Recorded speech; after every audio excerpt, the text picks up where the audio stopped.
সুপ্রিয় দর্শক, আপনারা দেখছেন এসপিএন বাংলা টিভি। দেখুন ও সাবস্ক্রাইব করুন এসপিএন বাংলা টিভি, দেশ ও মানুষের কথা বলে।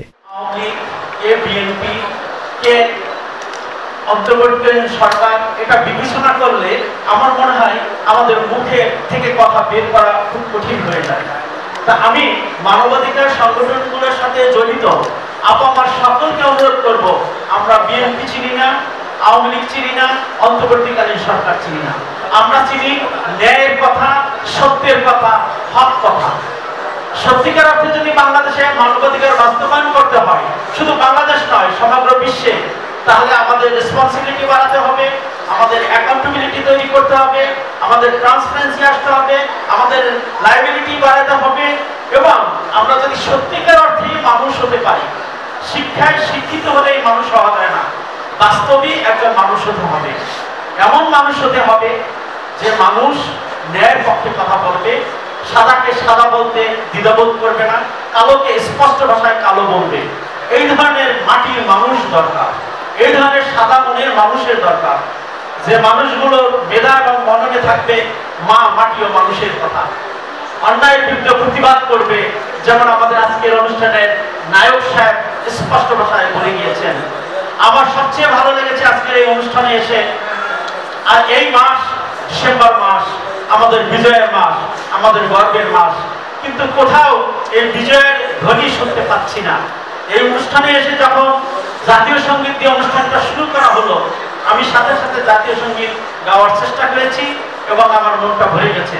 তাই আজকে এই অনুষ্ঠানে উপস্থিত হয়ে আমি 30 লক্ষ শহীদের এবং 2 লক্ষ মা বোনের ইজ্জতের বিনিময়ে যে দেশ স্বাধীন হয়েছে, সেই স্বাধীন দেশের সেই 16ই ডিসেম্বর বিজয় দিবসের শুভেচ্ছা সবাইকে জানাচ্ছি। সাথে সাথে জুলাই আন্দোলনে যে সমস্ত ছাত্র শ্রমিক জনতা জীবন দিয়েছে, তাদের আত্মার মাগফিরাত কামনা করেছি। আর যারা হাসপাতালে অসুস্থ অবস্থায় আছেন, তাদের আশু সুস্থতা কামনা করেছি। আর আমি বেশি কথা বলবো না, তারপরেও একটি কথা না বললেই না হয়। সেটা হলো, আমরা সবাই জানি একটি গোলাপ ফুল যখন গাছে খুব প্রাথমিক অবস্থায় থাকে, তখন আমরা সেই গোলাপ ফুলটির দিকে তাকাই। গোলাপ ফুলটি যখন প্রস্ফুটিত হয়, তাকে হাতে নেওয়ার জন্য আমরা ব্যাকুল হয়ে যাই, অথবা গাছে থাকলে সেই গাছের দিকে তাকাই। সেই গোলাপ ফুলটি যখন গাছ থেকে নিচে পড়ে যায়, সেই গোলাপ ফুলটিকে আমরা হাতে নিয়ে নাকে ঘ্রাণ নিই। সেই গোলাপ ফুলটি যখন শুকিয়ে যায়, আমরা বইয়ের পাতার ভাঁজে ভাঁজে রেখে দিই।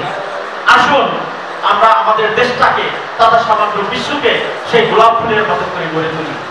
তাহলে শুরু থেকে শেষ পর্যন্ত সবাই সম্মানের সাথে এবং ভালোবাসার সাথে গ্রহণ করবে। আমাদের দেশে সত্যি কথা বলার সময় তেমন কখনই ছিল না, এখনো যে আছে তা আমি মনে করি না। তবে বর্তমান সরকার হয়তো চেষ্টা করে যাচ্ছেন, কতটুকু সার্থক হবে তাও আমি জানি না। তবে আমার কাছে কিছু কিছু বিষয় এখনো স্পষ্ট নয়। একজন মানবাধিকারের কর্মী হিসাবে যদি স্পষ্ট কথা না বলতে পারি, তাহলে বিশ্ব মানবাধিকার দিবসটাই ব্যর্থ হবে। তাই আমি বলতে চাই, জুলাই অভ্যুত্থানে যে সমস্ত ছাত্র ভাইরা প্রাণ দিয়েছে, তাদের তালিকা কোথায়? বর্তমান সরকারের কাছে আমাদের জানতে বড় ইচ্ছে হয়, সেই তালিকাটি কোথায়? আমি জানতে চাই আমার এলাকায় কোন ছেলে জীবন দিয়েছে। সেই তালিকাটি প্রকাশ করতে যদি এত সময় লেগে যায়, তাহলে যারা আত্মত্যাগ করেছে, যারা শহীদ হয়েছে, তাদের শহীদ আত্মার তো আসলে সান্ত্বনা আসবে না। আমরা সেই নামগুলো জানতে চাই। সাথে সাথে স্বৈরাচারী বলি, যাই বলি, সেই স্বৈরাচারী সরকারের দোসর বলি, যাই বলি, বাংলাদেশের পুলিশ যারা রাষ্ট্রের সম্পদ, কতজন পুলিশ মারা গিয়েছে তাদের তালিকাটাও আমরা জানতে চাই। আজকে বিশ্ব মানবাধিকার দিবসে দাঁড়িয়ে এই কথাটি যদি আমি বলতে না পারি, তাহলে আমারও মানবাধিকার লঙ্ঘন হবে। তা আমি চাই না এই বিশ্ব মানবাধিকার দিবসে শুধু বাংলাদেশেই নয়, পৃথিবীর বহু দেশে আজকে এই দিবসটি পালিত হচ্ছে। আর যেহেতু আমি অ্যামনেস্টি ইন্টারন্যাশনালের সাথে ওতপ্রোতভাবে জড়িত, কাজেই বিশ্ব মানবাধিকার দিবস তার উপলক্ষে আমি বলতে চাচ্ছি, সেই আমাদের গাজায় যে আজকে মুসলমান মারা যাচ্ছে, সেই ইসরায়েল যে অত্যাচার করছে সেই গাজার উপরে, তার জন্য সারা পৃথিবী সোচ্চার হচ্ছে না। যতটুকু সোচ্চার হওয়া দরকার করা হয়েছে আমাদের মুসলমান ভাই বোনদেরকে, তার বিরুদ্ধে মানবাধিকার সংগঠনগুলো কতটুকু শক্তিশালী ভূমিকা নিচ্ছে তা আমাদের সন্দিহান। বাংলাদেশের সরকার এ বিষয়ে কতটুকু পদক্ষেপ নিয়েছে তা আমরা জানি না। আমাদের মুসলমান ভাই বোনদের জন্য আমাদের কতটুকু আকুতি, কতটুকু কান্না তা আমরা জানি না।